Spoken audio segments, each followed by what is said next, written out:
Yay! So today, yet another episode of the Becoming Cosmically You podcast. And today we have the amazing Iris Angelis. So over to you, Iris. Let us know where you're from and what you do. Firstly, I want to say I love Cosmically You, the name of your podcast. It's just like sparked something in me when I saw the title of it. So thank you for inviting me to be on your show. You're welcome. Um, so I'm originally from Denmark and I lived in various European countries, including the UK. But I've lived in Australia since '97. Mm. And I am the author of two books. One of them is Passion to Thrive, which is a women's empowerment book. And the other one I've just recently launched, which is called Your Body is the Portal to Your Soul, which is in exact alignment with where you're at. Mm-hmm. And I've created a course to go with it as well. So, and I run workshops and things like that. Pretty active, Yes, but yeah. my team want to ask, like, how did you come to the knowing about your body being the portal? So my first job is as a chiropractor and applied kinesiologist. So through my work, and obviously my own life as well, I have observed people's journey back to wellness and the transformations that happen for them. And obviously I had a very active journey of my own as well. And as I have matured and gone through life, I had this realization that the key to being cosmic is actually to be fully embodied and present in our bodies. And in order to do that, we need to listen to what our bodies are trying to tell us so that our bodies can feel well and it feels like a nice place to hang out. And our bodies can become our traveling companion in that way, and our friend, and our confidant, and our, kind of path realigner. That's what they try to do most of the time. We just, don't want to know, or it's too uncomfortable, or, we deny. But really, the joy that can be found in life is if, we can really be present in our bodies and be really present for our lives. And that means embracing everything that life has to offer on a physical level. I mean, I don't know about you, but when I was little, I was taught that spirituality was all about just sort of heart up, and everything from heart down was sort of dirty or undesirable or filthy or shouldn't go there. Um, but I've found that to be completely wrong. Like, I don't think you can be spiritual unless you can actually really embrace everything that physical life has to offer. Mm, I agree. I always think it's about the combining the 3D journey with the metaphysical. I see a lot of very, very um, gifted human beings in the collective, right? That kind of just put their hands over their eyes when it comes to 3D. And I'm like, you can't have that beautiful connection if you just pretend that what you're seeing isn't happening to you. You have to get really honest with yourself, right? And you have to call yourself Well, out on your own bullshit as well at times, I find. very true.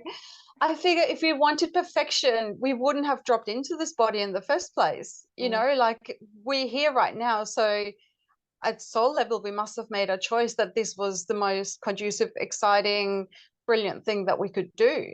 Otherwise we would have just hovered somewhere else and looked at Earth and gone, wow, they're really going for it down there, aren't they? So, you know, and like the thing about 3D, the challenging, but also the beautiful thing about 3D is that we get given this polarity. We've given this wide range of things that are, joyful, and the things that are dreadful. And for me, the challenge is to accept everything that is possible. That doesn't mean I should like it. That doesn't mean I condone it, but it means that I accept that these things happen. And I think it's only through that acceptance, it's only through um, being okay with that I can have any emotion any other human being can have, or do any behavior any other human being can have. It's only by consciously going, okay, well, there are parts to me that I don't like or don't accept, or no, not that I don't accept, that I don't like, or that I am a bit afraid of maybe, or but I will accept that they're there because that's part of the human experience, and I have the potential to display these behaviors or feel these emotions. And if I am consciously aware that that's the case, when the moment comes, I can then make a choice. Is this the most appropriate way to respond? Or am I going to choose to, do something else? Like my observation is that those times when I get triggered and I go really unconscious, that's when those nasty things come out in a way that's really unhelpful. So, by actually going, okay, well, I can be that person, it means there's a relaxation there, and it means that there's an integration that happens. And then that means I have choice next time that thing arises. Mm. Yeah, and I think most people overlook the triggers, don't they? They just see them as a bit to just ignore or whatnot, or maybe it's on that person, the other person, to speak kindly. And I'm like, well, really, if you were grounded, it wouldn't matter what anyone said to you. You'd be able to not be triggered. And I think that's where the work is, isn't it? It's not, So you true. Yeah. know, take, and that's Yeah. where what we mean when we say you've got to call yourself on your own bullshit, because if you're being triggered, there's something there that needs looking at. It's like a warning light on a car, isn't it? We don't shame our cars when we need oil or petrol. We just go and get that thing that we need. And I think our bodies are the same. They're just our cars, aren't they? They're our vehicle to navigate this 3D reality. And I think people miss out on the triggers and all the beautiful stuff that comes with it. And I always say you've got to enjoy everything, like the good, the bad, and the ugly, and be grateful for all of it. Because if you want to just focus on the good stuff, that's beautiful, but it's not giving you the full spectrum. And we came here to experience this full spectrum. And a lot of us didn't even know what emotions were growing up. We were brought up. I spoke to someone this week, and she said her only three kind of ways of being were angry, sad, or asleep. Like she was she Oh, wasn't given this spectrum of what all these emotions mean, and we're such emotional complex beings within that. yeah. Yeah. And emotions are designed to let us know where we're at with anything at any given point in time. So, they're just feedback. So if we can just take it as feedback and go, okay, so right now my emotional body is telling me, that makes me sad, or that makes me angry, or that makes me despair, or that makes me griefy, or that makes me, jealous. It's just information about where I'm at in relationship to anything. So if we can just take that as information instead of attaching labels of good, bad, indifferent, desirable, not acceptable, then we get that information, and then the emotion just moves through us. Like, if you don't resist it, it just leaves your body as soon as the information's been gathered. So the problem is when we go, oh, I don't ever get angry. Like, it's going to be this cauldron inside of you, and that's going to explode at times. Been there, done that. Like, that's going to come out at some point in time, and it's probably going to come out of proportion to whatever the trigger is. When just saying no is enough, and there's this, and then the poor person at the other end don't know what hit them. You were talking before about I like to call them the triggers healing portals. It's an invitation to walk through into a more magnificent, more integrated, more whole version of ourselves. Doesn't mean it's going to be fun. It does mean, though, that the more we do it, the easier it gets, I think, and the quicker it is. And I think the times we're in right now mean that it's a quicker process as well than it used to be. Well, compared to when I started all of this 30 years ago, or whenever that was. It feels like the shifts can happen so much faster now, which is awesome.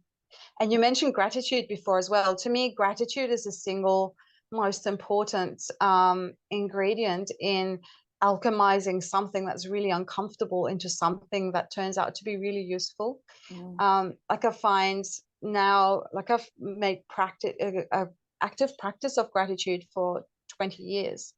And I now know that if I'm going through something unpleasant right now, I'm going to be really, really grateful for this down the track, because it means I will have stepped into a way of being that wasn't available to me before. So I can already practice gratitude because I know I'm going to end up somewhere nicer, better, more comfortable, more pleasant, more joyful than what I currently am. Even though right now it feels really unpleasant. So I think if I could give anybody an unsolicited piece of advice, it would be just practice gratitude. Like it's so simple and it's so profound. I think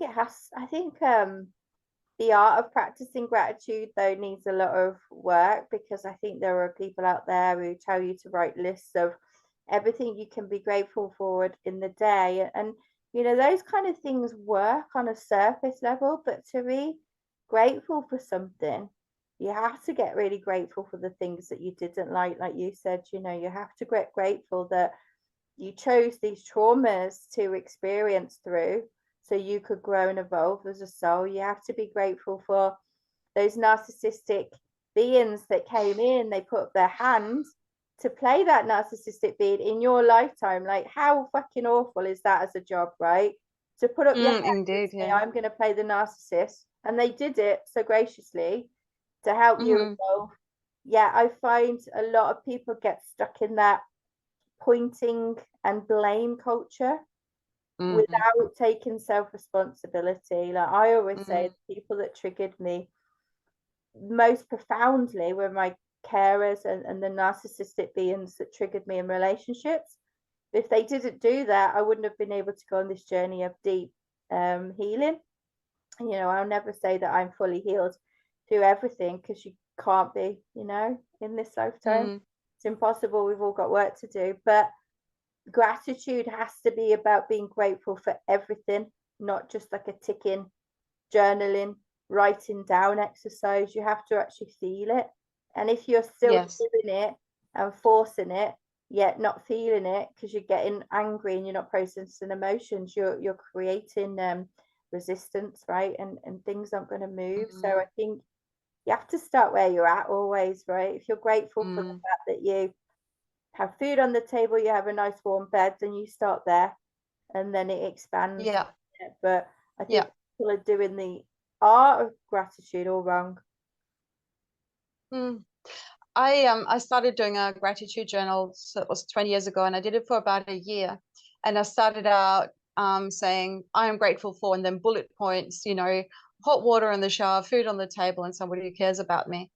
And that didn't work. But I found that if I actually wrote out I am grateful for, I am grateful for, I am grateful for, it became a much more profound practice, because I was actually reinforcing with my writing the I am grateful for by writing it. Like that's how I learned. So that's how my brain rewired. And like you said, the more I wrote I was grateful for, like I could actually feel the gratitude. Like you're not doing gratitude right if you've got tears in your eyes, just with feeling so blessed with everything that you've got. Like some people think it's a very intellectual exercise. It isn't. Like you said, you've got to actually feel it in your body, and it's juicy. Like it's, like I said, tears in your eyes. So I think there's two levels to gratitude, and I won't claim to have gratitude tears every day, but I know that it's not hard to get to. And I think sometimes doing a practice actually helps and open up the pathways and the awareness. The beautiful thing about gratitude is the more grateful you are, the more you will have to be grateful for. Like you see more things to be grateful for. And I just think that's so magical. Yeah, I love it. Absolutely. And one of the things that I think more people should focus on is, a lot of people focus on their triggers, but then they don't focus on what I call glimmers, the things that come in, and just looking out my window now, I can see a blue sky, trees and sunshine, and that makes me really happy because I can feel the warmth from the sun, and those are glimmers to me. It's not like, oh, I just want a client and they pay me some money. That's part of what I do. It's not part of who I am. And I think that's you right. have to keep your perception open on all the levels to really embody these glimmers, because the more that you can step into that, the less time you'll need to work on your triggers, because they will just dissolve naturally. And I think that's what you mentioned before about the fact that you're now able to transmute this energy quickly And that's right. Why? Because you've been doing the work for such a long time. So it's Yeah. instant, isn't it? And people always look at me with three heads when I say I perform instant transformation, because I'm a living, breathing example of it, right? And I think a lot of people in our industry, in the spiritual niche, they like to wear this badge of pain and badge of honor almost, that it's got to be difficult, it's got to be hard all the time, but actually it doesn't. It gets to be effortless if you just buy into the fact that it's effortless, right? It's a shift, Yes. isn't it? It can be really complex and hard if you want it to be, but if you actually just, like, I think there's this could be triggering, so trigger warning. I think there's a real comfort in being a victim sometimes, because it means that ultimately you're not responsible for where you're at and where you're going and what's happening to you. But that is also super disempowering. So if you really want to be at cause in your life and create a life that you actually enjoy living, then you need to step out of the victimhood and understand that the story, like you were saying before, your story is something that happened to you, but it is not who you are. Like, those are the healing opportunities that the universe has gifted you, so that you can go, that's actually not me. That's not in alignment with me. And if that's not me and that's not in alignment with me, what is? And then you can step closer to something that feels more in alignment. And you know you're more in alignment because you feel lighter in your body, right? Like, your body literally will emit more light if you're in alignment with your soul. And you know, life has more flavor, and it's you know, the colors are like, it's like staying in victimhood, which I think a lot of people have done for a very long time, and it's almost like a cultural thing. You know, like, if somebody's got to do something about it, but that somebody isn't me. Well, if it's my life, then there's nobody else that I A, would want to entrust with it, but B, that can actually literally do something about it. You know, like, I'm the only person who can change my life, because it's up to my behaviors and how I show up in the world, and that's going to determine what my life turns out to be. So victimhood is only comfortable for so long. And I guess a lot of people are comfortable with feeling uncomfortable. And change can be scary, but you know, if you want a life that you enjoy living, then you need to step out of victimhood. And gratitude is one of the ways you can do that. And there are many, many ways, but gratitude is one of them. And I think everybody needs to go on this deep, deep state of forgiveness, right?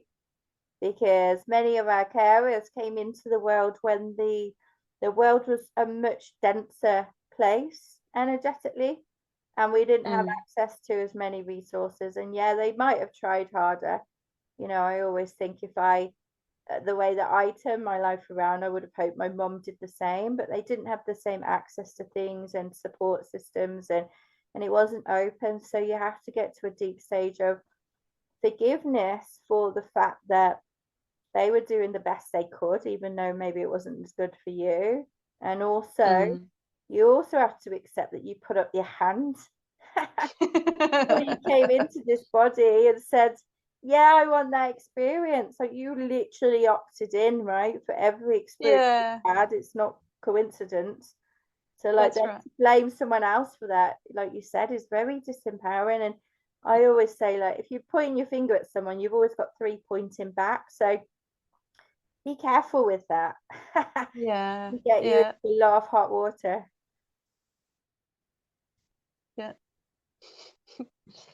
Yeah, I think forgiveness is really key. And also, my team is saying forgiveness for yourself as well, because I think we generally give ourselves a harder time about things.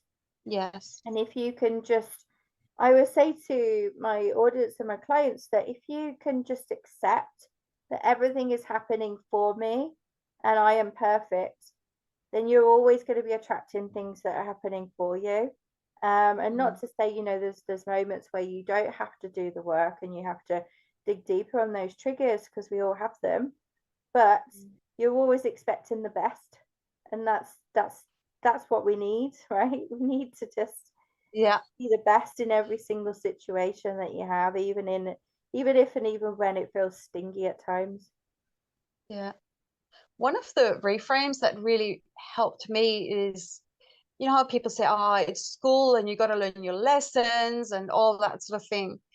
For me, what really worked was going, actually, no, my being already is and has and shines in every way possible. Like I already, like you said, I already am perfect as a being. But then dropping into a human body and having a human being experience, there's like this forgetfulness that happens. You know, like if you remember that you were a perfect being when you dropped in here, human life will be rather different from what it currently is, and that seems to have been purpose defeating apparently. But if you can come from it from a point of view of, I'm already everything I need to be and already have everything I need to have, what's coming along is not a lesson. What's coming along is an opportunity to remember who I truly am. And who I truly am at the core is just love, right? It's simple.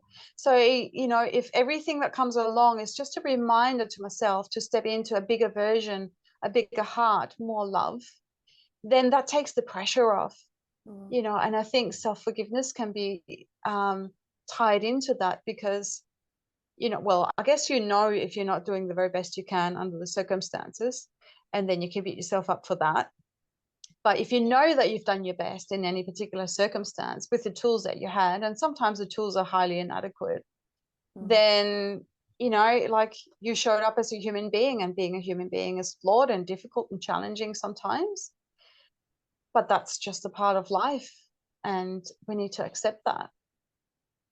Yeah. But that doesn't mean that we're not worthy. That doesn't mean that we're not, you know, that we can't take up space here. That doesn't mean that we, you know, need to prove anything, because we already are that our hearts know we are. Yeah, I agree. And the thing that my team wanted to talk about, what you said, was inadequate tools, because a lot of what we've been given up to this date, like healing modalities and tools, and even meditation on certain levels, has been really inadequate. And I think this year, especially as we're evolving into cosmic beings, which is obviously the name of our podcast, right? We need to step up on those tools. And I feel like we're on this podcast speaking to these beings, these beautiful beings that are all coming through, that are creating the new pathways and the new tools for these people. And we need to almost let go of these old identities, these old healing modalities that are giving the results. And that's another way you have to call yourself out, right? Is what I'm doing right now working for me? Am I feeling good, grounded, and am I seeing with my eyes everything I want to see? If not, how can I change it? What can I do? You know, Yeah. taking full responsibility, because there's always something that you can do. Always. Yes. Yeah. That's the nature of 3D reality that we're still in. Yeah. Yeah. Yeah, Absolutely. in full control as well. My team was saying, I think a lot of times people blame the system or blame the matrix, or, you know, whatever they want to call it, forgetting that every single life choice they've made up to this point has brought them to where they are right now. And it's about taking responsibility, but also having better choices with things, because you have to accept that where you are right now, that's beautiful, that's because of you. But if it's not, that's because of you. Nobody else. Yes. Yes, that's right. Yeah. And that could be really triggering. That can be triggering as fuck for some people, because I hear it all the time. Oh, well, you haven't gone through this and you haven't gone through that. And I'm like, actually, I have. I just don't talk about it now so much, because that's not where I am at in my life. You know, I've been through child abuse, childhood trauma, relationship abuse, money abuse, drug abuse, alcohol abuse. You know, I'm like one of those tick lists where you can tick everything off. You know, I'm a walking tick list. My team is saying, thanks, team. I'm a walking case study now, they're saying. But the truth is, I always knew that I was going to move through it all eventually. I didn't know how, and I didn't know when. I just knew that everything was going to be okay. the way that I've phrased that to myself, I really recognize what you're saying, is that I think I kind of jumped in and I decided I was going to go as deep down as I could possibly go, like really early on in the piece. And then the challenge for the rest of my life was to keep, clearing those layers of forgetfulness and keep raising in frequency, which is essentially what you said. Is just a different way of saying it. And I think I said, okay, I'm going to get this stuff out of the way really early, so that at least the second half of my life can be enjoyable and bright and light, and so I'm really grateful to my younger self for having taken that challenge and having got to that point where she said, no, I'm not going to play out all these patterns that I've been taught, that I thought I'd been taught were true, because clearly following these patterns and following these rules isn't working for me. Like, again, I ended up in an abusive relationship as well. And it was like, well, okay, so I need to actually work out for myself what works and what doesn't, and let go of the stuff that doesn't work and stick with the stuff that works. And like you said, that's an ongoing thing, but the layers get less and less dense, and it gets easier and more enjoyable. And you have the rewards of actually feeling better in yourself and feeling better in your life and your body and your relationships and your work. So that's where the gold is. And I think that's where people like you and I have put our hands up at this point and said, okay, I'm gonna do those hard yards right in the beginning, because I think the new people that are coming through now, the younger people, they're starting in a less dense environment. And they don't have to go through, well, a lot of them do, I'm sure, but it's like the opportunity to turn your life around is now so much more readily available, and there's so many more tools and resources out there, and they're all useful at some stage or other. Like, I find that a lot of the time you might have one tool that really works for you, and then, like you're saying, it's like, okay, well, that doesn't seem to quite work anymore. What's next? What's my next step here? What's my next priority? And I personally find that if I don't go looking for change will come looking for me, and that's usually far more unpleasant. So tend to be on the front foot and go, okay, so right now, where does the universe, what are the little hints that the universe is giving me? Where are the little feather touches that go this way, rather than waiting for the boulders to hit me, and give me no choice but heading in the direction that the universe wants me to go in. So if I can be proactive and search out, be really tuned into what is it that the universe wants me to do now, then it is a lot more pleasant. It is much more fun. Yeah, those boulders hurt when they hit you, like, and you go, okay, well, I'm not doing this anymore because I'm going to be flattened if I do, basically. Yeah. And I think we've all experienced that in our lives. If you're not making the changes and you're not fully surrendering, serving at your highest timeline, the universe would just come in and burn the fuck everything around you. And that's really jarring, right? I remember so many times being sat like in a nothingness, thinking, oh my God, I've lost everything. I've lost everyone. I've got nothing to my name. It's just me. And then I realized, looking back, that actually those are my moments where I was so grateful for, because I got to start again. I got to build back up. I got to reinvent who I really was and who I wanted to become.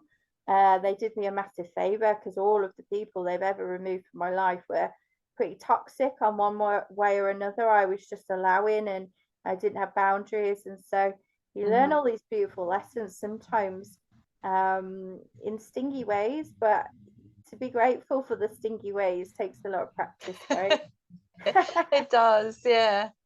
And I'm sure you now know too that well, I can reinvent myself. I don't have to keep doing what I've always been doing, and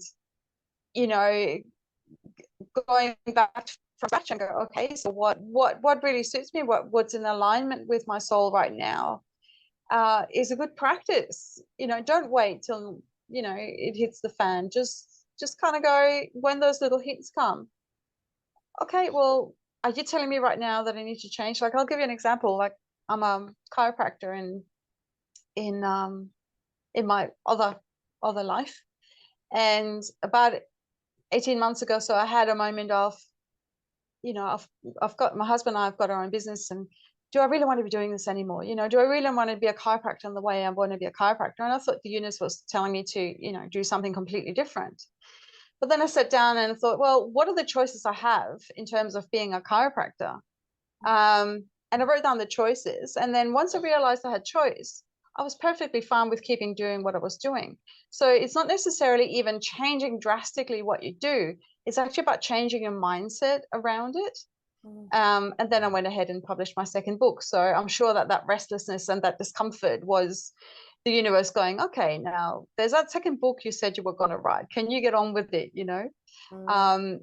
And so that's how that panned out. I'm perfectly happy being a chiropractor again. So but it was listening to that. What's this restlessness? What's this discomfort in my body right now mean? Like why am I not feeling in alignment with my life, my soul anymore? And then there was this next step. And even although on the outside nothing much has changed, on the inside everything is different.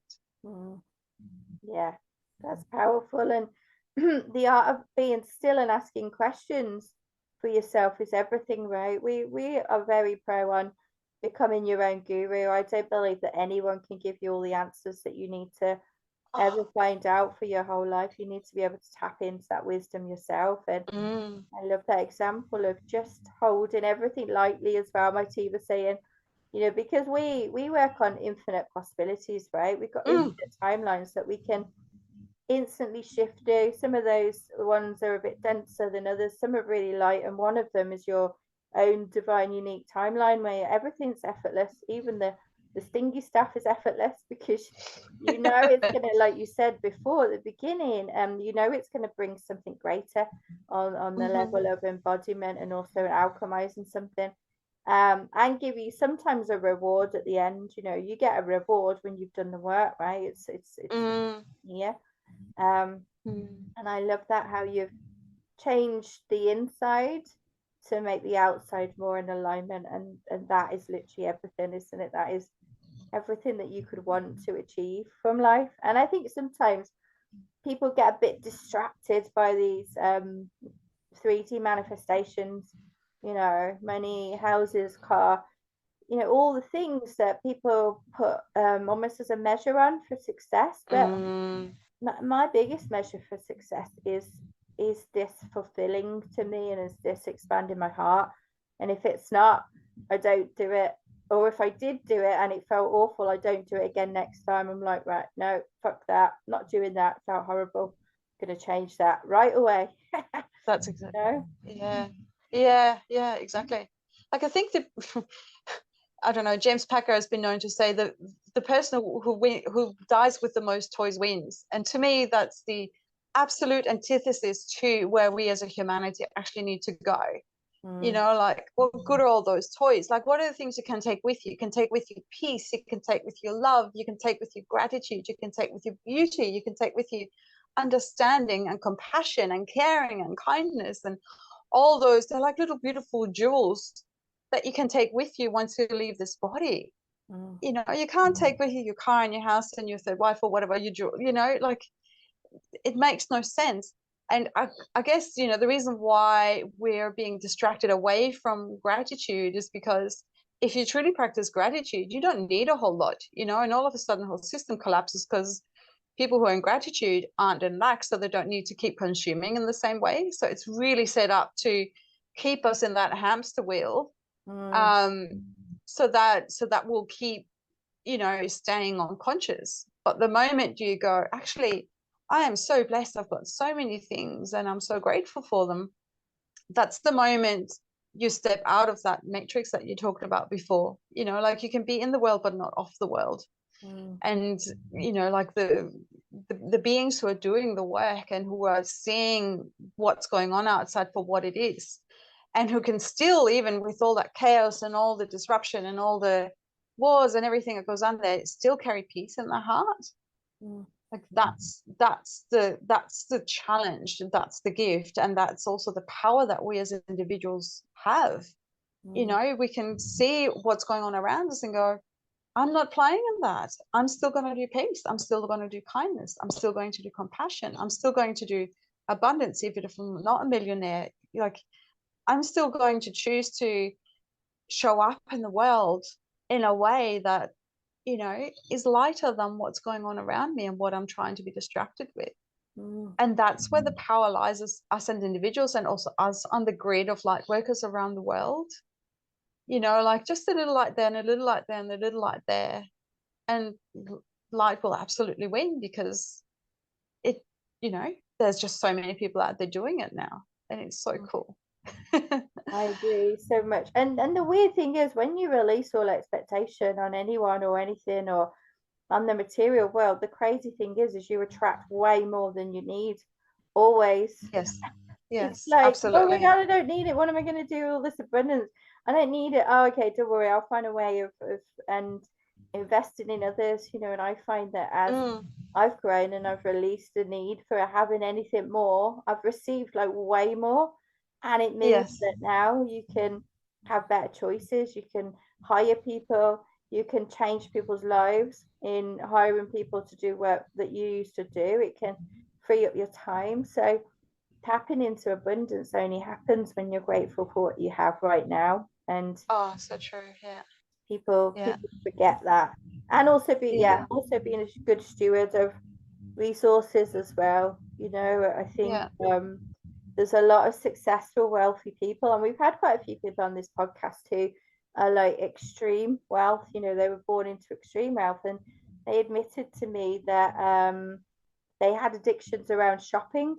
So, you know, you can have Ah, a lot of something, a lot of wealth, and still have money issues. yeah, for sure. Yeah. And Yeah. people Oh, find that such a crazy concept, but just because you've got more of something doesn't mean to say you're comfortable with the energy of it. So get comfortable with what you have right now. well, that's the difference between abundance and rich, isn't it? Like, you can be abundant with a lot less than you can be rich with, but you can have a lot of money and still not be abundant. Mm, Yeah, like, I guess it's back to, are you looking to the outside for that sense of fulfillment? Because if you are, you're looking in the wrong place. mm, You know, you can be abundant. Abundance is something you carry in your heart. You can be abundant just walking down, like you were saying before, walking down and admiring a beautiful tree that's, you know, like even in the middle of winter, it's so beautiful. That's a source of abundance. Richness, lots of, you know, zeros and a number in a bank account isn't going to give you beauty if you don't actually take a time to appreciate what's actually already there. mm. Yeah, I yeah, agree. so Look, true. you've got to open your eyes because, you know, when you go out in nature, nature is so abundant. It doesn't compete. Mm. It has everything it needs. And I have so many photos of trees. Whenever I see trees, I'm like, oh my God, I love them. I've got children, they're 6 and 8, and they just go up to trees and hug them like it's the most normal thing in the world, you know, and just Yes, think I just think we are creating such a beautiful world, and yes, I'm really, really excited that it's happening. It's actually finally happening in this lifetime. And I think 2024 is going to be such a beautiful transformational year if yes, you're willing to yes. just step in and Mm. surrender and be of service as well, my team say, because I think a lot of people expect. They ask, they ask, but they don't give. And we have to work on an energy of reciprocity. I can never say that word, so Mm. I won't correct it. But of giving, of taking, of being in balance and equilibrium, because we are here to be part of the world, not take from it all the time. And I think people forget that you and your environment and how you give and receive everything and anything, even a compliment, you know, is Mm-hmm. everything. Everything matters. Like how you do one thing is how you do everything, right? And so Yeah. if you're not receiving abundance, it's probably because you can't receive a compliment with gracious thanks. You know, Mm. whenever I give a compliment to my children, they're 6 and 8, they're babies. They always say, "Yeah, I know." Well, You're you're so clearly raising them to be very self-confident young people. That's lovely. Yeah, but they still have layers to work through because they've had trauma, Yeah, yeah, cool. you know, in past lives. Yeah. other timelines. But yeah, whenever I say, "Oh, you're so beautiful," yeah, I know. Yeah, Or my yeah. 6-year-old will say, "Oh my God, mummy, I'm looking so cute today, aren't I?" It's crazy. Honestly, she'll take the Oh, cue that's on that precious. one. It's beautiful. But yeah, it's all about perception. So where can people find more about you, Iris, and what you do if they want to stalk you? You feel free to stalk me. I have a website. It's just www.irisangelis.com. So IRISANGELLYS.com. I'm also on Facebook, and I've just started Instagram. So I've resisted that for many years, but people tell me Instagram's the place to be. So now I'm also on Instagram. It's always Iris Angelis. And if you check out my YouTube channel, which is also Iris Angelis, I have a ton of different material there, different meditations, podcasts, things like that. That I hope you will really enjoy. I went back to doing one of my own meditations recently. I was like, this is amazing. What an incredible journey I was just on. So I'm really happy with all the content that I have been able to offer people on YouTube. Yeah. I love that you went back to one of your Yeah. own tools. So it's so important, isn't it, to lead with integrity. Um, Yes. Use your own tools in day-to-day life and your own methods is, I think, everything. I think a lot of people aren't aligned to that, but I love that you do that. So important. Mm. Yeah, well, like you said before, like unless we're in alignment and in integrity, it's just not going to flow. Like Mm, it's just like, because we're then giving mixed signals to the universe, like you were saying about trying to manifest.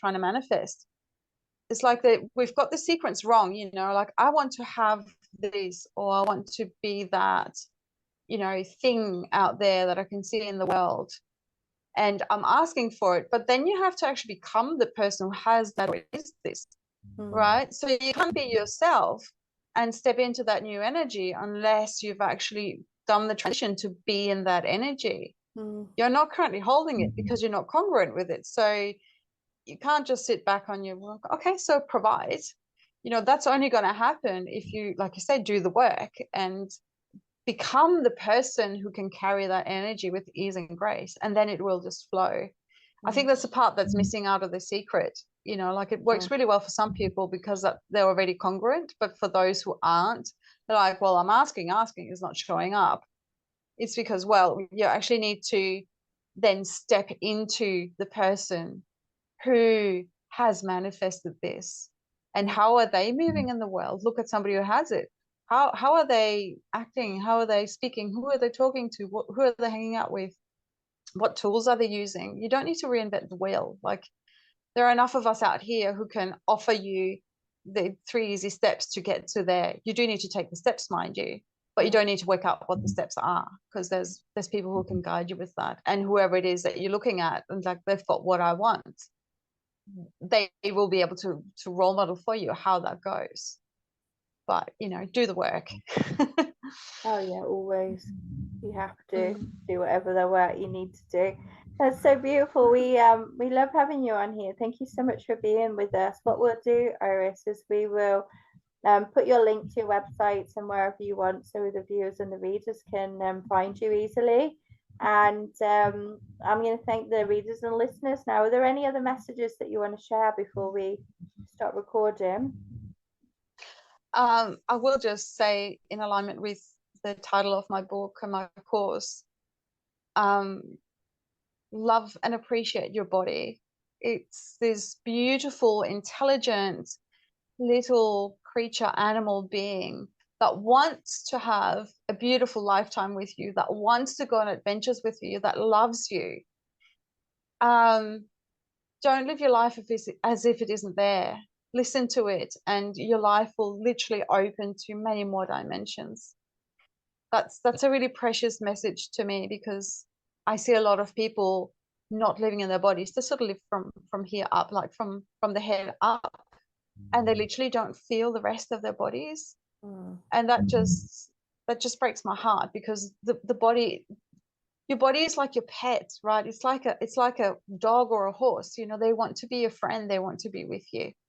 So really be kind and caring and nurturing to your body. Listen to what it has to say, and your life will change in ways that you can't predict at the moment, in good ways. I love So that. Thank you for sharing that. So beautiful.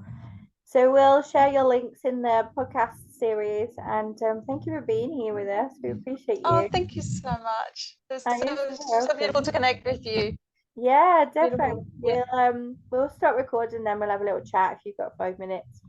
Yeah. Okay, beautiful. Thanks, guys.